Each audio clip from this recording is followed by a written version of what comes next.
Assalamualaikum warahmatullahi wabarakatuh. Perkenalkan, saya Nurul Fadilah dari kelas 1B D3 Teknik Listrik dengan NIM 2001031042.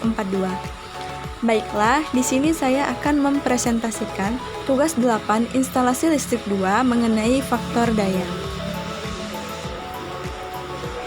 Faktor daya.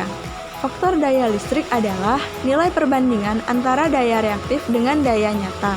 Rentang nilainya berkisar antara 0 hingga 1. Faktor daya listrik dinyatakan dalam COS. Faktor daya berguna untuk mengetahui tingkat efisiensi energi pada suatu beban listrik melalui nilai daya yang tidak terpakai dan terbuang sia-sia selama beban bekerja.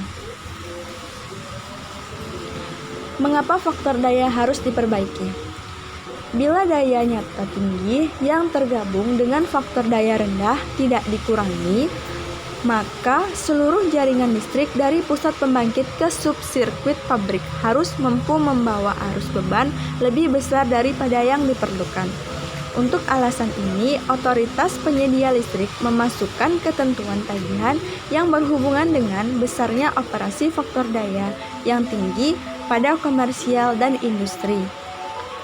Selain meningkatnya tagihan listrik, instalasi faktor daya rendah akan menyebabkan kenaikan suhu operasi, rugi-rugi, tegangan jatuh, dan efisiensi penggunaan energi listrik menjadi turun. Apabila kapasitor daya ditambahkan ke sebuah jaringan yang memiliki harmonik, maka level harmonik harus dianalisa terlebih dahulu agar dapat diambil tindakan yang tepat. Ada 3 situasi yang diberikan. Yang pertama, PSC besar 240, yaitu kapasitor normal. Yang kedua, 120 kecil PSC per R kecil 240, yaitu kapasitor dengan terisolasi lebih.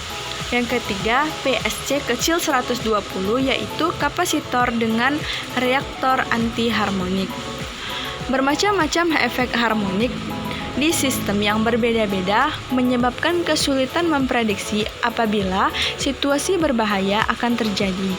Evaluasi teknik harus dilakukan untuk memperkirakan risiko yang bakal terjadi dan memilih teknik yang terbaik dan pemilihan ekonomis.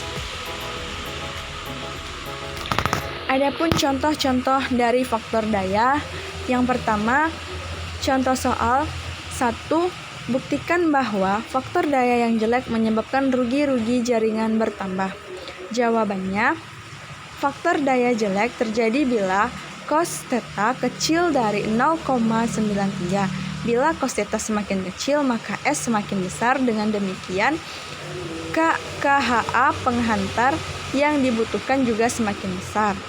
Yang kedua, beban tagihan rekening listrik juga semakin besar karena rekening listrik dihitung per VAH.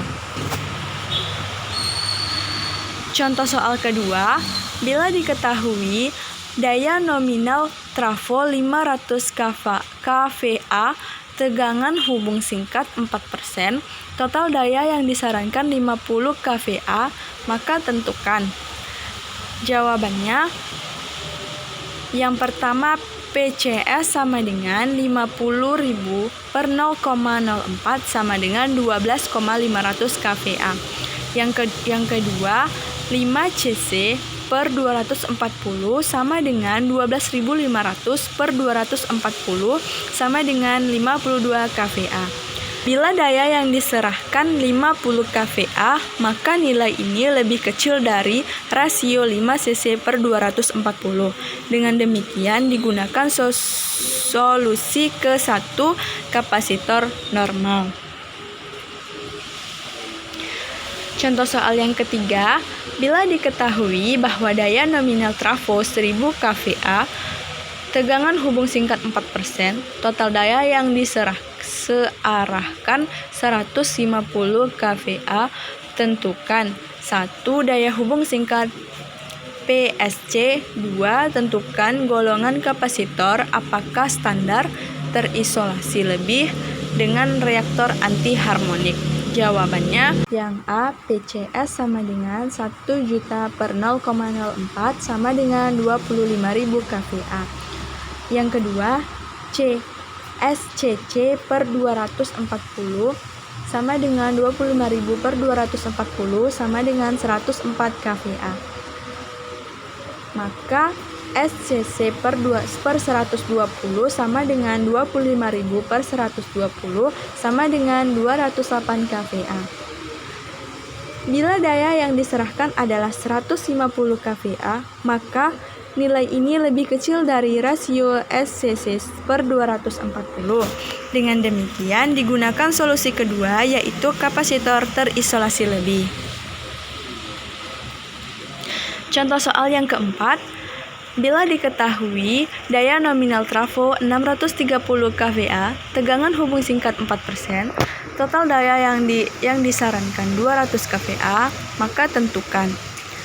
Jawabannya, PCS sama dengan 360.000 per 0,04 sama dengan 15,750 kVA. Yang kedua, SCC per 120 sama dengan 15.750 per 120 sama dengan 132 kVA. Bila daya yang disearahkan adalah 200 kVA, maka nilai ini lebih kecil dari rasio SCC per 120. Dengan demikian, digunakan solusi ketiga, yaitu reaktor antiharmonik. Selanjutnya, contoh soal yang kelima.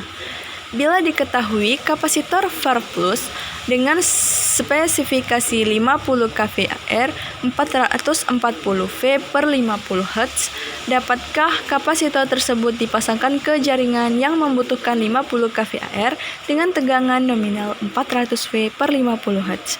Mengapa demikian? Jawabannya, dapat. Karena 50 kVAR per 440 volt menunjukkan tegangan isolasi kapasitor, asalkan tegangan nominal jaringannya adalah 400 V. Konsekuensinya, semakin tinggi tegangan isolasi kapasitor yang dipasang, maka dari segi ekonomi, harga kapasitor semakin mahal. Dengan demikian, apabila tegangan nominal jaringan adalah 400 V, maka harus dipilih tegangan isolasi kapasitor 400 V juga. Demikianlah presentasi saya pada kali ini. Sekian dan terima kasih. Wassalamualaikum warahmatullahi wabarakatuh.